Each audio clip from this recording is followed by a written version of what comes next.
I think that's us going now. So let me just do my usual, just to make sure that everything's working okay. I get paranoid about this stuff. Yeah, I think it's all working. I got a message 5 minutes ago from Mark to say that in honor of the dude, he'll be 15 minutes late. So he does apologize. But we've got a couple of things I can show you before that anyway. A lot of us on YouTube channels use this StreamYard. It's a bit like Zoom, but obviously it allows you to stream direct to YouTube and other things. And it's just a really handy way of doing videos. You can have people join you, obviously, on screen, like Mark's going to do.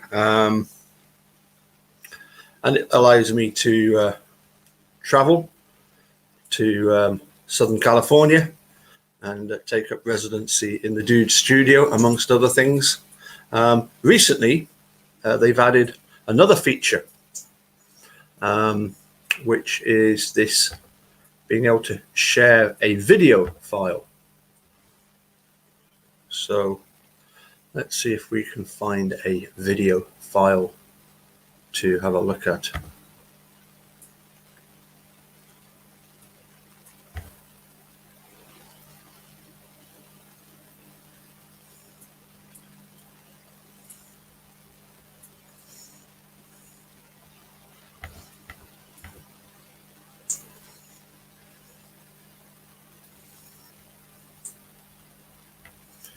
Ah, I know where it was.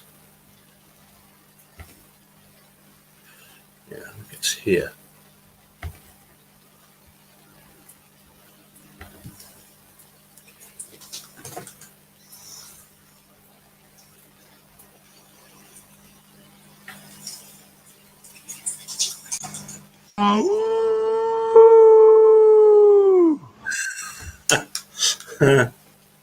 Yes, it's working. It's working.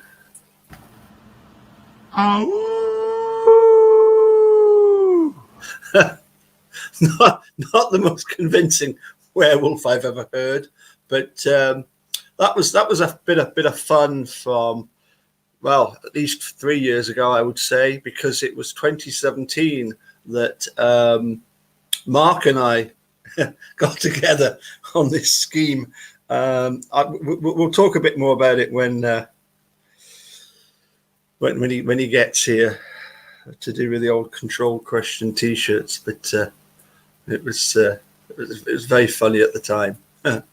So he's obviously suggesting it's a full moon in Southern California, and here he is. He's changed into his werewolf.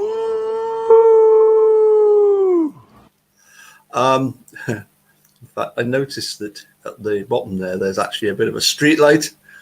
But anyway, obviously it was in response to the fact that I'd sent him a video of me singing along to the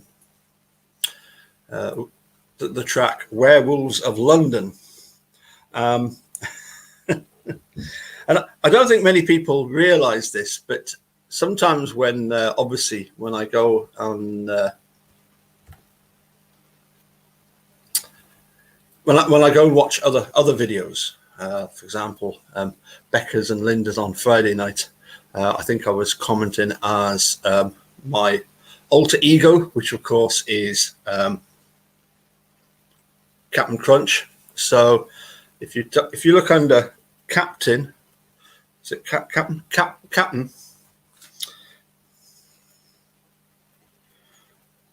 Let's get that. If you look under Captain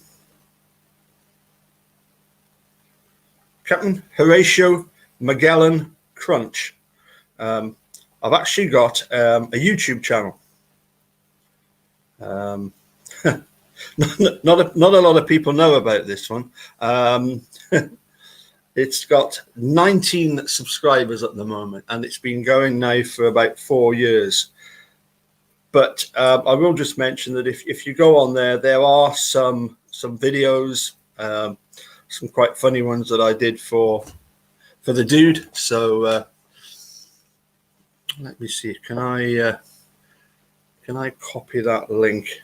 I'll tell you what I'll do. I'll put the link to the YouTube channel, my other YouTube channel, the fun channel. The dude had his Doctor Who, Eric Cozy on Doctor Who. I've got this one, Captain Crunch. But it's under the full title, his full title of Captain Horatio Magellan Crunch. You'll find 1 or 2 videos there. I'm pretty sure one of them is the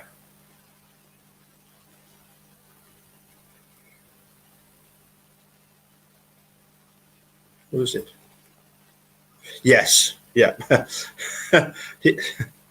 Here's a wee sing-along-a-thon. So yes, this was in honor of the Mammothon. But you'll have a laugh at me singing along to the first part of Werewolves of London, and so that's what we did. We exchanged quite a lot of funny videos. Some of the stuff he sent me completely unrepeatable, but it was typical sort of blokes language, as you can imagine. Yes, Shane.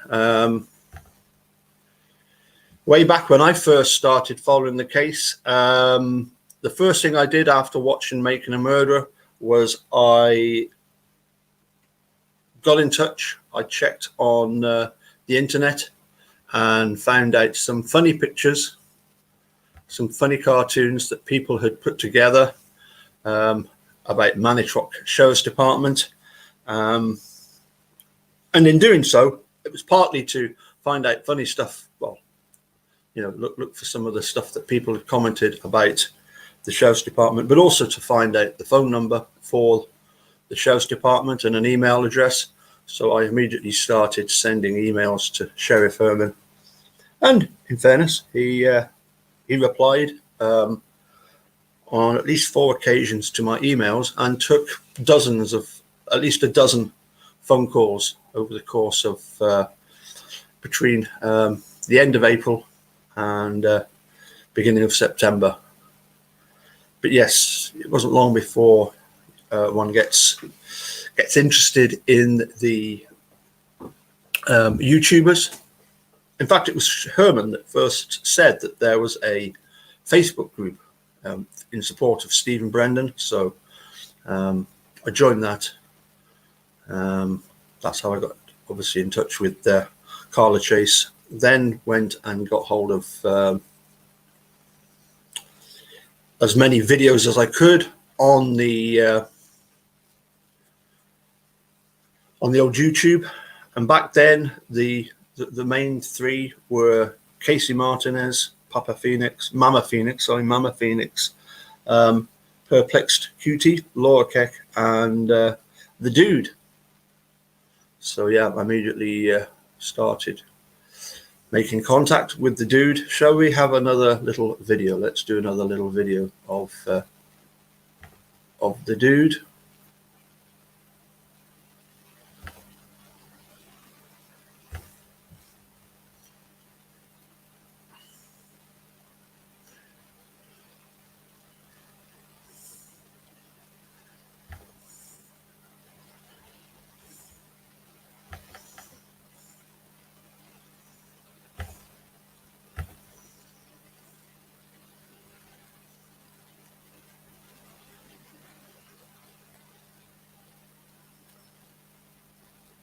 Yeah, and we needed to find some directions, so I got my chief navigator with me here. That's right. Doctor. Trust me, I'm a doctor.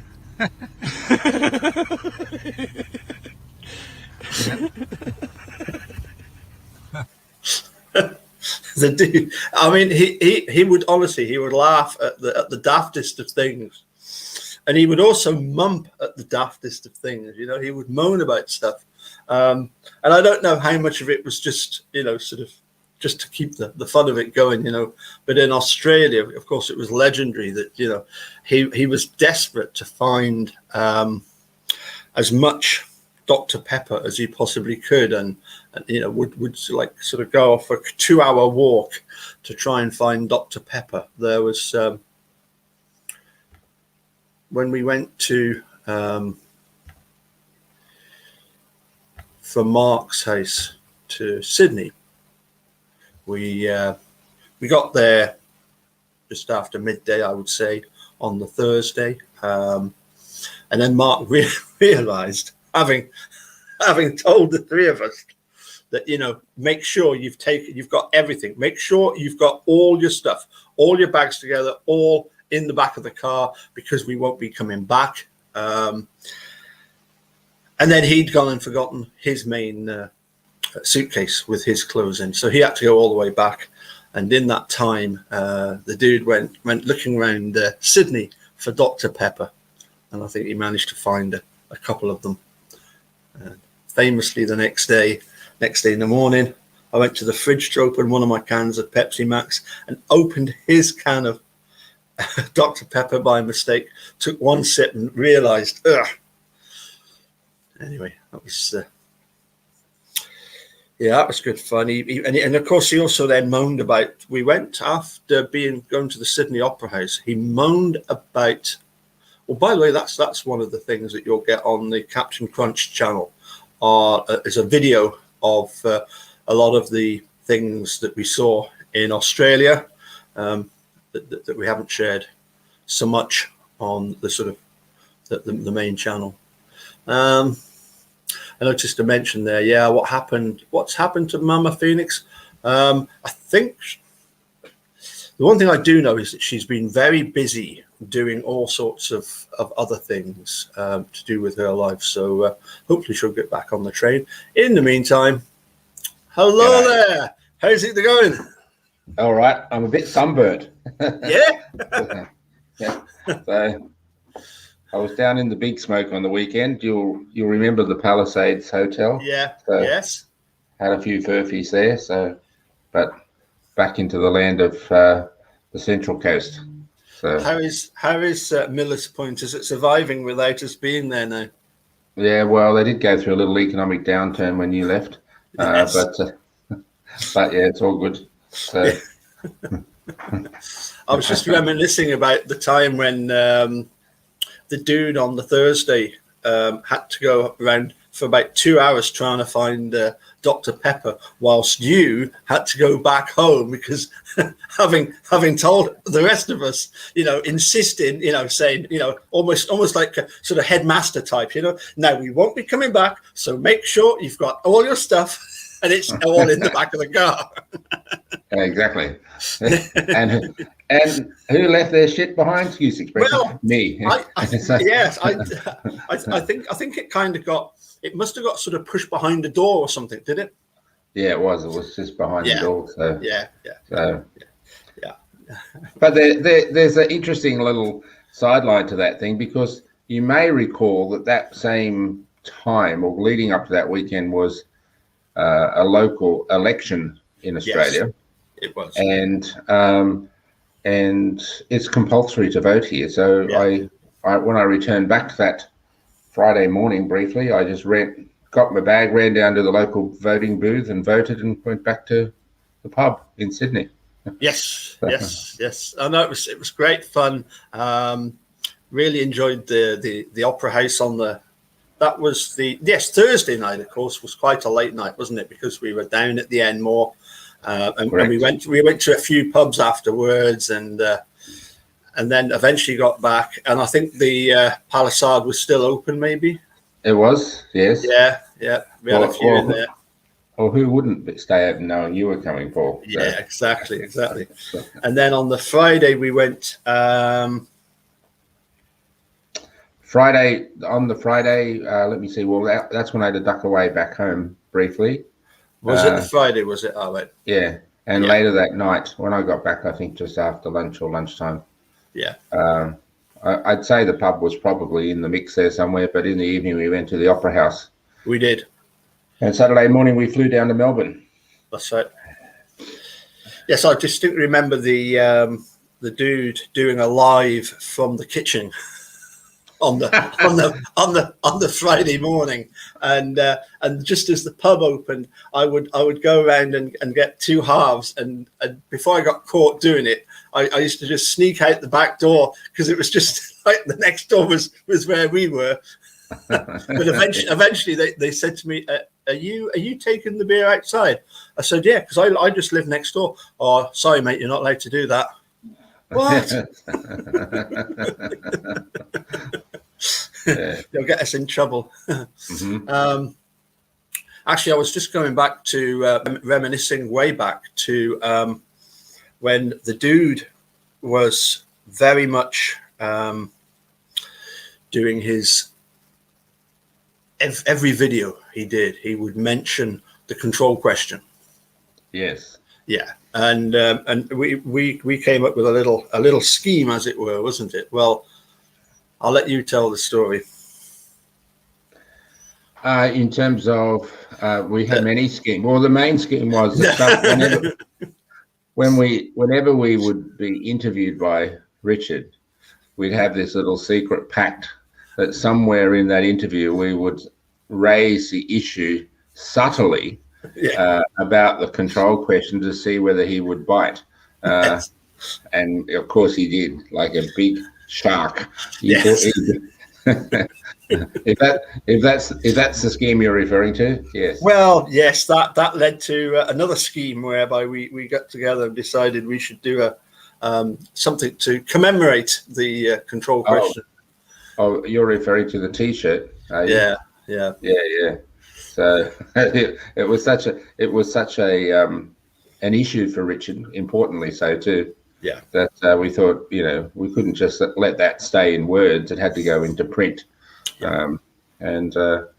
So we said, ask him us about the control question. So, yeah. And what was very interesting, funny at the time, was the fact that when I got them done, I told the dude, I said, we've designed a T-shirt, and he admitted to me, all of us, that he was worried that it was going to be something to do with Captain Crunch, and it was going to be something that wasn't going to be that funny. And then when he saw what it was, he said, "Oh well, I'm gonna get some more of them done." But of course, we'd had the fun of trying to get them done in Manitowoc with Rip Van Winkle. Yeah, that's right. There was a whole T-shirt era there at some point. Yeah, where it was like everyone and nobody wanted to make T-shirts. So. Yes. To be honest, I can't quite sure how that all unfolded, except I knew it was a bit tense, put it that way. Yeah. So, yeah. It was funny because it was I got in touch with Carla and said, who's it that does the Avery merchandise, the Avery Salvage Yard merchandise, because I'd like to commission some T-shirts of our own, but he seemed unsure. And maybe he was just being protective of Carla and the salvage yard, but he was definitely against the idea of doing it. And I asked him a few questions, and it was like, why are you in Scotland wanting them printed in Manitowoc? And it's like, well, if you think about it, dude, the most likely scenario is that, from Manitowoc, if you do shipping, you'll be able to ship to America, which will be far better for the majority of supporters, because the majority of supporters are, of course, in America.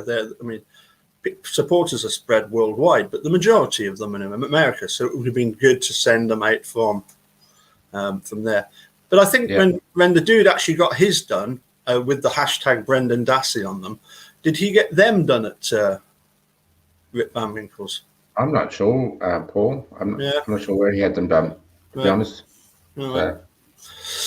Anyway, that was all. That was obviously us that sort of instigated that, and he sort of kept it going, which sort of leads to the business of, since his unfortunate demise on the 1st of August. Obviously, we had the funeral at the end of August, but you've been a very busy fella, haven't you? Even though you've been in lockdown, you've not been able to fly anywhere, but you've certainly been busy. Yeah, that's right. Yes, it's been nearly a year since I travelled overseas, which is a long time for me. In fact, the last journey I undertook was to visit Stephen. So, and I saw him on I think it was the 9th of March, as it turns out. He hasn't had a visitor since, as it also turns out. So, but to go to your question, yes, I have been busy. Obviously, all of us have been thinking a lot about Richard since his passing, and in a discussion with Richard's aunt and uncle Shari and Greg, who wanted to create some sort of legacy to honour Richard. The idea was put out there by Shari that we do some sort of foundation, and from that we had some long and involved discussions to work out, well, how might that look, and how would that work? And we came up with what is now called the Richard McAdam Advocacy Foundation. And I'll just step back a few paces to kind of explain how we got to where we were. I mean, I think most people would agree that Richard's abiding legacy was his willingness and enthusiasm to talk about stuff and to encourage others to do so, and to also do so in a professional, intellectual, caring and thoughtful way, not just to go out there ranting about things. Sure. And it was people like Richard, but Richard, like almost particularly, was the one who got me involved in the broadcasting aspects of Making a Murderer, and I'm sure also with you too, Paul, and many others. So we thought that the that the Advocacy Foundation should somehow reflect that legacy of his work, and that from there came the idea that we could create some scholarships whereby we would purchase on behalf of the successful scholarship winners a range of broadcasting equipment, cameras, microphones, green screens, and add to that some mentoring opportunities to assist people in areas that they might need assistance in, whether that's knowledge-based assistance to do with legal matters, technical assistance to do with operating computers, presentation assistance, even language assistance, just so people can feel comfortable there's like having a teacher or a mentor. So that's what we did. We thought it was, it did properly represent the message that Richard was giving to all of us, and we could do that in a way that was manageable. Most of these things have to be obviously manageable and not overly burdensome for those who have to manage it. And we would fund these scholarships principally through donations, but also in time we'll get the assistance of hopefully some equipment manufacturers to help us as well. And we've had a number of donations, including kindly from yourself, Mr. Capaldi. And it was very easy to do. It's just a case of click on the donate button and just do it through PayPal. And, I would strongly suggest, people wanting to do that, simply click on the friends and family. And then, obviously everything that you donate will then go to the foundation. I must admit, when I first heard, I remember hearing Auntie Shari, the dude's aunt, talking about this, wanting to create a foundation, a trust foundation. And then when it mentioned the word advocacy, I must admit I'd somewhat mistaken that as meaning for people who want to become lawyers. Right, as an advocate. Yeah, that's where I got a little bit confused, and I thought, well, that's a really good thing. We can, they're probably the ones that you really want to encourage to do their own YouTube channel. You imagine if Kathleen Zellner and Jerry Butin and Steve Drisden and Laura Neuweder, if they had their own YouTube channels, it would be brilliant, wouldn't it? We'd never be off them. Yeah, I actually that thought hadn't crossed my mind, but I do, because the word advocate is actually the Latin for lawyer, to advocate. Yeah, but as you quite rightly are now alluding to, it's actually for anyone. So anyone who wants to advocate a cause that that is in the interests of a better community. That's what we're trying to give people. We have this tagline in the logo, let's hear your voice. Yes. And, you know, it's important that people, one, do speak out, provided they do so professionally and in a caring way, because the cumulative effect of lots of voices gives us a much more balanced view of society. Sure. And it is open to all people. It's not just young people. It can be high school students all the way through to retirees. It doesn't really matter. And there's a process on the website where you make application. And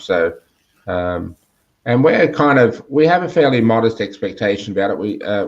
We kind of think we will do probably about 5 scholarships a year, which is not a large sum of money for us to raise, but we'll see where it goes from there. It might be larger than that in time, who knows? But for the moment, that's kind of where we're at.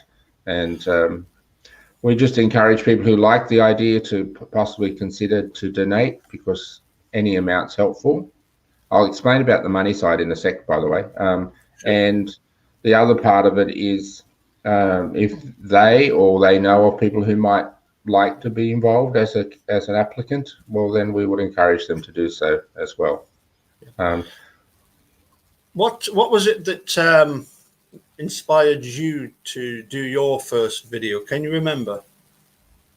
Well, I think I was listening into Richard's stuff, and I had going some dialogue with him. I guess it was a keyboard dialogue. I'm not sure how it came about exactly, except I know he had a call out there. I think it was in around about November, December 2017 for people to get out there and hear their voice.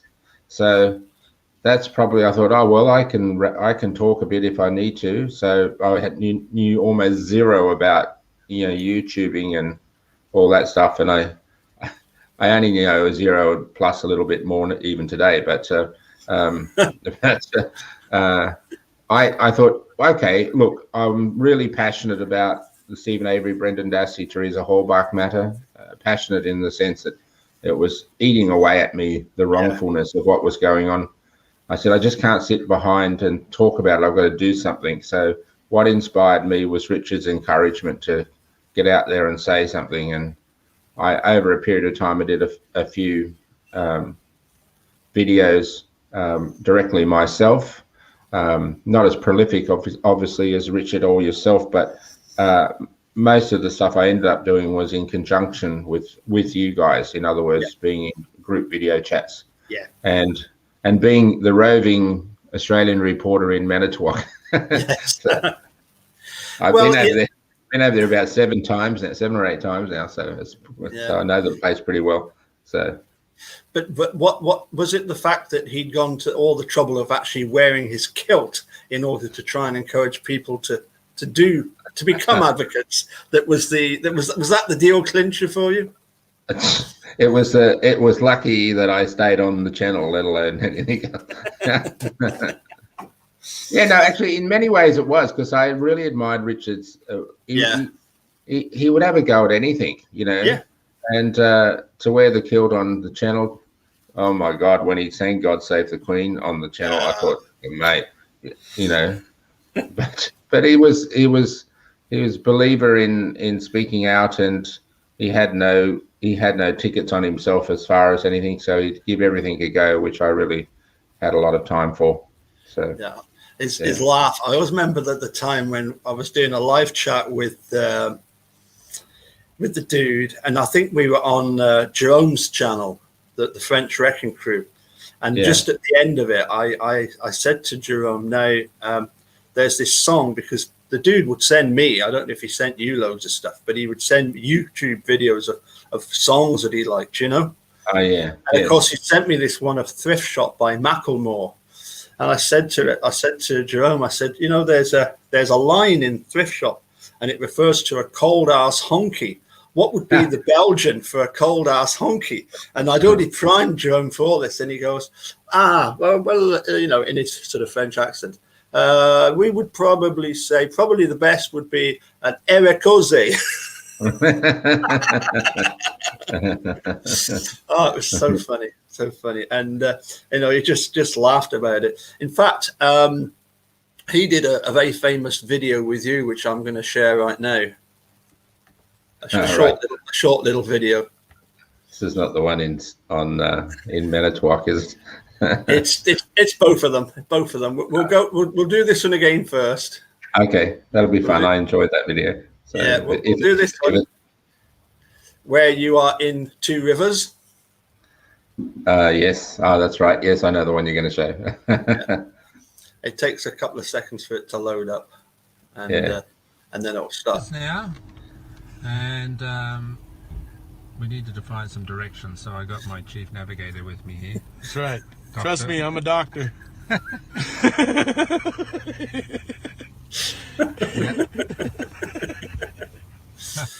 When you were in Two Rivers, did you know that's where Pete Dassey lived? Yes, I did. Yeah. Because you've been out to his place, I think. I have. Yes, yeah. I've been to his home. He lives in Two Rivers, and lovely family and large extended family with all the kids and grandkids. Yeah. And quite a few of the people that we know in the whole story that is making a murderer live in that area. So, or further on in Mishicot, out near the salvage yard. So, yeah. But eventually your great navigator led you somewhere. So we're going to share that one next. Yes.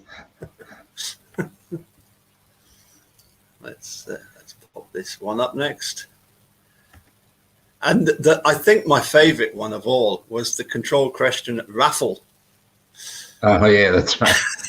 That was outside the salvage sign, right? Yeah. Yeah. In the Manitowoc County area for a couple of days and done a lot of things. Found some things? Found some things. I have this really feeling of divinity when I'm in this area right here, that when I come to this area, closer to God. Closer to God. And no matter what you lose here, whether it's your car keys, your hat, or your virginity, or your RAV4, someone's going to always find it for you. I have not quite sure why I feel that, but I just have this sense of it somewhere in my mind that I'm closer to God, somewhere around here. It's just the whole sense of where we are. Yes. Do you feel the same? Indeed. You feel more in tune here somehow. Like, it's just, like you just wouldn't have to waste time if you were looking for anything. That's right. Yeah. It's a special place, that's for sure. Special indeed.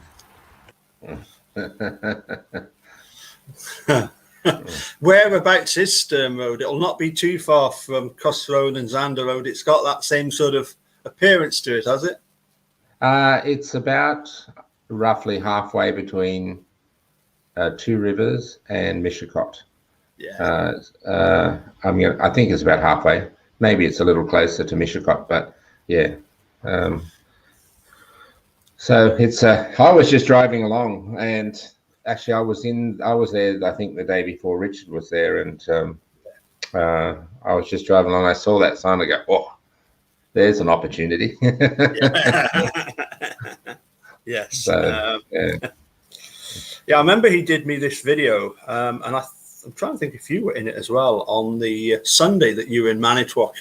You were there 2019, and I was going to come along, but I couldn't because I'd got this wedding that I was playing at, and because it was family friends, I couldn't get out of it. But you sent me this video where you were on the Sunday, and you were talking about the Budweiser factory. Had you actually been around the Budweiser factory? No, I hadn't actually completed a tour of it. No. But actually, that might have been 2018, I think, Paul, because you were there, and of course, none of us was could be there there last year. That's right, yeah. That's right, yeah.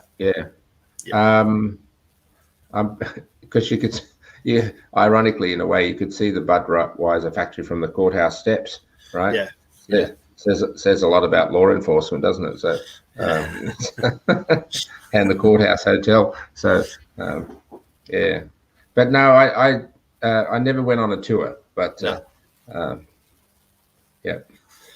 I mean, the party that we had at the back of the house. I mean, that was so funny, and you know, if anybody goes on and sees it, because honestly, I can't remember half of what I did at the party. It's only because Denise had actually videoed it, you know. But when I'm dancing with Ali, you know, and we're going forward, and I go, "F off, dude," you know, and it's like he could see how funny that was, you know, because that's what it was like, you know. We used to give so much banter back and forward, you know. People who would maybe first time come on the channel and see you and Richard, you know, on at each other would think you were mortal enemies, right? Yes. Until the laughing started. So I once suggested to him, I said, you know, what we should do is have a major fallout, you know, a fake fallout, a fake argument over something, you know, and really go at it hammer and tongs. And he says, no, I don't think that would be a good idea. And I thought, no, you're probably right. But that was part of the reason why I was determined to make the Captain Crunch, you know, go on so much, you know, was so that we did have that kind of adversarial outcome to it. Anyway, well, and you obviously needed to have an appropriate judge adjudicate. Oh yes. Easily the worst job. The worst judge ever in the history of mankind, Judge Wilfox. That's right. Oh, it was funny. Now then, sorry, I'm going to shut up. Let you talk a bit more. You are on about the trust. Shall I pop up the page again for you? Let me just pop that up. The share the screen with the actual website. Share, and we'll hide that, and we'll pop that up. Hopefully you can see that. Yep, I can. Yeah. In fact, what I'll do is I'll just make it full screen. Okay, and we'll do that. There we go. Is there anything in particular you wanted me to click on? Well, the website is fairly, you know, forgive me, it's not like the world's most professionally prepared website, but we did our best. And it's constructed, it's meant to have really simple design to it. That's a really big intention, so that people can feel comfortable with it. I'm not sure whether we'll be able to tell from that particular image that we have going there, but those clouds on the actual website, those clouds actually are moving, and they're meant to symbolize hopefully a peaceful place where Richard is right now. And you mean hold on, you mean somewhere where there's weather? That's right. Oh my God, seriously, God. I love that naivety about Richard, you know, like he's like this massive, intelligent and clever voice about matters.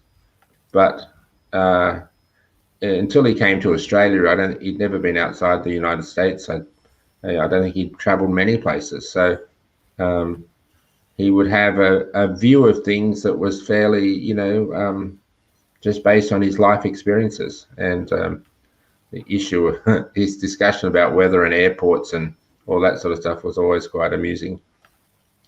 We Paul, I thought I would mention we deliberately put, you'll see there just below and right of Richard's really lovely photo of him there, the thing called a musical tribute from Stacey Seabrook, which was Stacey's a video and music that he put together on the sad day, well, not on the day, but on in honor of Richard's death. So, and you know, we thought even though it's a sad moment, it's a really reflective moment, because Stacey's so clever with words and imagery.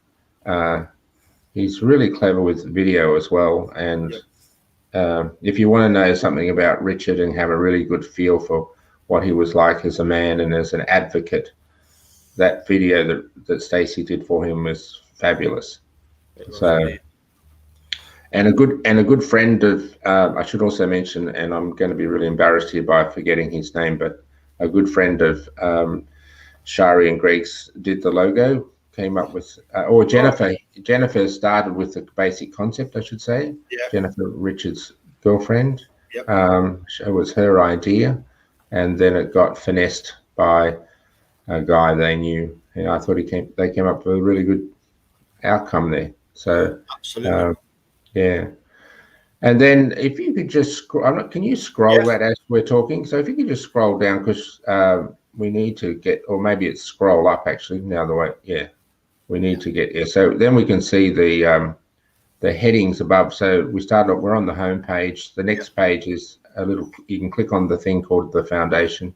That will bring up the page. It basically talks about why the foundation was put together and the purpose of it. I should probably just mention at this point, just so everyone's comfortable with this, the whole money side. What's actually happened is that a very specific bank account has been opened up for this purpose and this purpose only in Richard's aunt's name, Shari and Julian. So when you're donating, you're actually donating to an account in Shari's name. Yes. For reasons of, just disclosure, Shari's given me access to that account so I can see the transactions that go on there. But we're doing it solely on the basis of whatever we raise is whatever goes back into the foundation. There's no other recipients to any receipt of money. So. I mean, the thing is, in case anybody doesn't realise that, that Mark Hoddinott is actually a financial advisor in sort of real life, as it were. So I am. It's very handy having a financial advisor as a member of the support group, isn't it? Yeah, and I'm really highly bound by rules of ethics and conduct and professional indemnity, and so.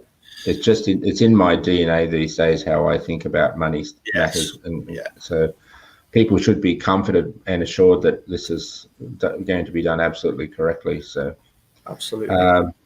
So if we could click on the next one. Yes. The scholarship and mentors. This is just a really So no, I was just going to mention though that one of the things that the dude told me, which sort of impressed me even more than his sort of advocacy voice, and something which he didn't really share with many other people. But I think now that he's he's with us, but he's not physically with us anymore. He was telling me about when he was in his sort of late teenage years, about the fact that living in Southern California, got into, sometimes in with the sort of wrong guys, and could have very easily ended up incarcerated through some sort of, either, taking of drugs or doing of drugs of some sort of or another. And he said to me, he just woke up one day and he just said to himself, I'm fed up of waking up and not feeling good about myself, and just snapped out of it, and didn't need anything to actually get him to realize that this wasn't working, this isn't what he wanted. And so that it kind of explains why he was with his YouTube videos and everything, he was so much into what he was talking about with that. It really did give him a huge focus, didn't it? It did. And it's interesting because even though Richard was very very bold and very loud, he that wasn't born out of just being noisy. It was born out of a deep intelligence about matters. He had a lot of really interesting ways of seeing things, and I found him extremely interesting to listen to, and clearly his upbringing at some point involved, whether it was through his own learnings or through those of his broader family.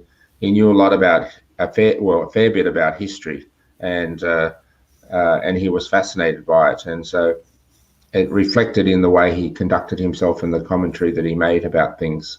So, yeah. But to go to your point, Paul, it showed how he could use the forum of social media, and in this instance, YouTube and so on, to kind of identify the real Richard rather than let this other Richard live beneath him. So there's a message for us all in that. We all have a way of being heard, I guess, is probably what I'm saying. Sure. Yeah. So the scholarship and mentors page here is just, again, simplicity is the key. We're talking about the sorts of things that we're going to provide, and mentoring skills, or mentoring support, I should say. We've got a wonderful pool of people in the MAM community, some of which I've spoken to, some I haven't, but as and when we have successful applicants and we identify that they would like some support on certain things, then we'll provide that mentoring for them. So yeah. Now, I must admit, for somebody just starting up, the webcam, the microphone, the green screen, it all makes for a really good package. Probably with green screen, you might want to add in lighting, because it's green screen that the lighting is very important. Quite an important bit. So. We'll refine it over time. Once we get used to it. So, but yeah, you're quite right. The lighting's very important. Unless you get a bit sunburned, and then you don't need it. I got infrared lighting at the moment. So yes. So you want to click on the next one, which is kind of a bit of fun. The gallery page. This became an exercise. It goes larger than what the screen will show you in any one view, but it's basically images of Richard and his work and those that had an impact on him and he impacted as well. So, and you can probably scroll down a little bit there, Paul. And I think that one's my one of my all-time favorites of him. Yeah, that's right. He was like walking on cloud nine when he got that photo with Stephen Drizzen, thanks to Tracy Keogh. And it's nice. And Stephen gave it a lovely. We can see it there in the top left-hand corner, doffing his hat to Richard, and so did Laura, so did Kathleen Zellner. These, even though those people I've just mentioned are kind of icons in this game. They do acknowledge and recognise how important supporters are to the cause. So, yeah. I think what made me laugh most of all was the fact that when he was telling me about the fact that he was speaking to David Rudolph, and then turned to face Steve Drizzen, and Steve Drizzen said, Eric Cozy. That would have been nice for him. So, yeah. Can you just scroll down a little, Paul? Absolutely, and you just see some more photos there of supporters and I think might be a few to the right too, if you can scroll that bar. Sure. I think there might be a few there. I'm not sure. I can't remember, to be honest, but I think so. I'd like to see more of Ali. I'd like to see her doing a bit more, wouldn't you? Yeah, I haven't seen Ali much lately. So. Oh, look at that one. Yeah. There's some little cuties of him, that's for sure. Shari keeps sending me more photos of him. So I'm thinking about adding a tab called the baby page, baby cozy, right? You know what I did? On a few occasions, I used to post a picture, and I used to claim that it was a picture of Ericosi as a baby. It's this great big chubby baby, but do you know who the baby actually is?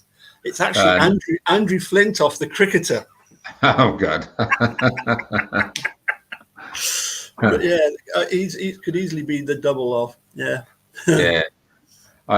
So anyway, this gallery page is a moving feast. It'll be added to, and it's meant to be a way of saying, "Hey, mate, we're thinking of you." Right? That's basically what it's meant to be. So, yeah. Well, I do like this at the bottom where you've got Jerome a couple of times. You've got Sharon there, obviously Sandy, Trav, Ripper, Dr. Silkman, Millbilly. Some dude from from Canada. with who can sort of sing, Yeah, and Ali, and obviously we've got Jane and Jerome and Diane and Linda and Tracy Keogh. So yeah, it's and then right if you go over a little bit to the left, we've got the 80 More Things, which is Fen and Julie. So I wish they would continue their broadcast because I don't see them anymore. So,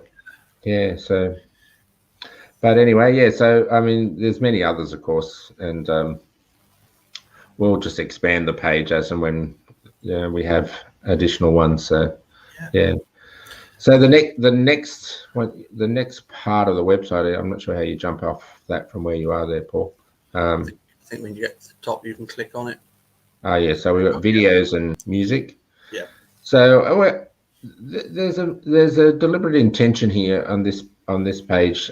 The thing that was Richard was all about his videos, right? And so I'll talk about Richard first and then the other guys. So this is just basically a statement about them and a link across to their YouTube channel. So if you ever want to watch any of their stuff on Richard's, is there. And then who I see that epitomize the message that Richard gave, and there are three other people here that, in my mind, are very symbolic of that. That's yourself, Paul, Millbilly, Jeeves, and Stacey. So there again, just links across to their channels so that you can see what's going on. So anything that you do, it's on your channel. You can just click on that and it'll take you across there. There obviously are other people, and I'm not trying to diminish that in any way, but it's meant to be the symbolism of how all those people were influenced in significant ways by Richard. So then we have the application page, which again is really simple. Click on the button, complete the form, and send it to us at the email address. That's basically what it's all about. The form will tell you what you have to do. It's embedded into the website. And then we have merchandise. This is kind of a little fun thing that Shari has put together. It's just little sort of magnets, I guess, or stickers and buttons and wristbands. They're just small in cost, but it's a good way for people to feel connected and raise a few pennies. The prices for all of them are on there, including postage. So if people are interested in those, they're there if they want them. It's a great initiative of Shari's to do that, and I think it's important that we keep that voice going. And then I think our last category is just the sort of traditional contact page. So if you click on there, I think we'll see a nice picture of Richard on there too, from memory. So there he is. Yeah. I think that's his baby blue control question T-shirt. I might be wrong. Yeah, actually, that photo, interestingly, I think that's an absolutely fabulous photo of Richard. Yeah. That was a photo I had in my collection of photos, and it was actually a photo of Richard and me. But seriously, the photo of me next to him was like, as ugly as sin, right? No. So I cropped myself out, thank God, but I didn't want to not have that photo because of Richard. It was fabulous. I have a feeling it might have been over in Los Angeles when we could have even been at the dim sum restaurant, which he used to rave on about. But that's where the photo came from. So yeah. You mean he didn't want to take you for chorizo and chips? No. Well, he probably did, but we didn't. We ran out of time. We went to dim sum twice, right? Yes. So, with the lovely Sandy Greenman and Julie, Yes. and who else was with us? Forget now, but there was a few of us there anyway. So yeah. So that's the site. So the idea is just it's in memory of Richard, and not just in memory, but in honor of him. And we hope the creation of these scholarships will help in the continuation of Richard's legacy. So, we'll improve the site over time, but for now we think it's good enough to be out there. And if anyone cares to donate, we'd be grateful. Any amount is happily received. So, absolutely.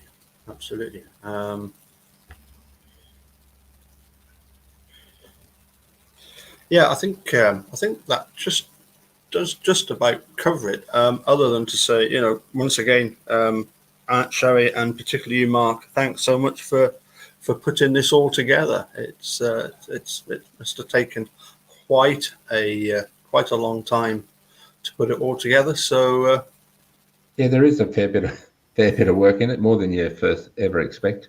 But we're pretty happy how it's turned out, and hopefully everyone else will like it as well. Hey, Paul, could I just take a little moment to promote something through you, if I could? Yeah, sure.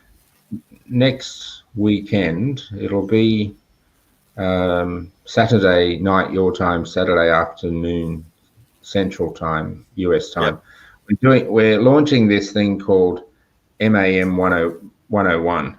And it's meant to be a very quick 45-minute live presentation where people can ask questions about anything about making a murderer at all. The sheer volume of new people that are joining the MAM Facebook pages. I'm an administrator, I think that's the word, of one of the sites. It's not the largest by far, but seriously, every day there would be at least 20 new people joining, right? Every day. So we have a new wave of people interested in the Making a Murderer story and the justice issues that flow from that. And so we thought it'd be a good idea to have a continuous, hopefully it'll be a continuous session where people can ask questions. So it'll be a live thing like we're doing now, and we'll have someone moderate the questions, and we'll have a panel of guests, and people can ask questions on as live, and we'll hopefully answer them for them without them feeling kind of like they should already know the answer or it's a silly question or whatever. So that'll be from next Saturday evening. The times I'll publicize them during the week, but it's Saturday evening in the UK. I think it's 9 p.m. I'm not 100% sure, and in the afternoon in Central Time. So that would be 3 o'clock. And so is this going to be live on YouTube? Yes, just like we're doing now. So, and what channel will that be on? Well, I think probably initially it'll be on my channel. Not that I'm on my channel very often, but we'll probably just rotate it around the channels. For example, the following time we do it, we might have it on your channel, or we might have it on Millbilly's channel, or whatever. It doesn't really matter. It's not that complex that it needs to be just on one channel. Again, it's an educational moment for people to be able to ask questions and get up to date on things that they might have a little bit wrong. We've all had that moment where we thought something was true and then think, oh no, hang on, that's not right. So we want to try to get people up to speed if they'd like to be. Absolutely. I think that, when the more I read about wrongful convictions and police interrogations, all that kind of stuff, the more you hear about confirmation bias, and tunnel vision. And it's very easy to want certain scenarios to fit, isn't there? But, Yes. we don't do it in a malicious way to say, the way that Manitowoc Sheriff's Department do it. For example, I've been highly critical of Mike Holbach. I think, what he says is just ridiculous. But I also think that what the press didn't do in following up that, that statement is just beggars belief. But, there are other aspects of the case where, people do get sort of hung up on certain bits of the case. You go back over the last 5 years, at one time, there was a lot of people that were doing it on, going on about, for example, the fact that there were multiple RAV4s. Yes. And theories as to who it actually was. For a long time, Edward Wayne Edwards was suspected of being, being the culprit, and there was all sorts of other sort of bizarre things that people were looking at. They can also be just very practical orientation matters, like, where is the Avery salvage yard? If you ask that question generally, people might say, "Oh, it's in Manitowoc." Well, it's not in Manitowoc. No. Oh, it's in Two Rivers. No, it's not in Two Rivers. It's on the edge of a little town called Mishicot. Yeah. Which is about a 15-20 minute drive from Manitowoc. So you might think, well, how is that important? It's, in some senses it mightn't be, but getting the structural elements right gives you a visual representation of what might have happened that day. How far is Stephen's trailer down the end of Avery Road? Where's Cuss Road relative to Avery Road? Where's, and so on. Where are Maribel Caves relative to this? Where's St. John, where Teresa and her family live? How far away is that? They're the sorts of things we can answer, because amidst the sea of people in this, we have a lot of knowledge on the matter, and that can be helpful to people to understand those sorts of things. So. Somebody, just a couple of questions up there. Drama must remain on the stage. Can it go to Richard's channel as well? As far as I know, and I don't think this has been finally resolved, but once Richard had gone, I don't think that Sherry and Greg are able to get into the dude's channel anymore, are they? It actually, I think that's right on the surface of things, but this won't be, a new issue for people who have YouTube channels that pass away. So we're in the process of investigating the process of transferring the right to the channel back to Shari and Greg. It's just like any estate matter, it's a piece of property. In this case, it's intellectual property. So there'll be a process for it, which I'm sure many people have walked down before, long before this matter. So once we do that, then they can have control of it and decide what they want to do with it on an ongoing basis. So, So okay. Look forward to that. If it's 3:00 Central Time, that's ideal, because I normally do a chat with Pete an hour earlier. Oh, okay. Let me rather than let me guess, let me just find exactly where I put it. It's actually I issued something out there this week on Facebook and what have you. I think you did, yes. I seem to remember seeing that. I'll tell you exactly where it is in a sec. Bear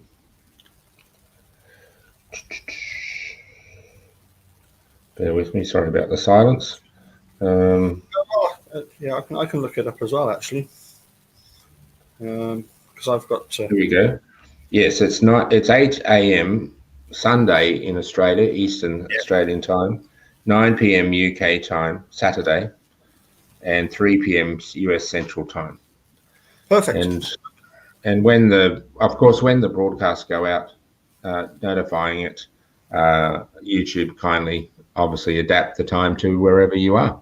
So whatever is on your notification is when it will be. So come along, listen in, ask some questions. It'll be great. So, What time in the morning is that for you? 8 a.m. Same as this morning. Well, I mean, if you fancy, popping in for the last bit of myself and Pete having a chat, you're more than welcome to do that, and then we can head over to yours. Okay, that'll be good. I'm sorry, I it's a bit hard sometimes to be sure what other chats are going. So I'm glad you mentioned that. So right. I bet you go and put some cream on that sunburn. I was just going to cook some eggs for breakfast, actually. Just pop them on there. Yeah. So anyway, apologise for the glow. You're always welcome. Cheers, all right, dude. mate. All the best. And thanks for everyone for listening in. And enjoy the rest of your Sunday. Okay. All right. Uru. See you, mate. Bye. Uru.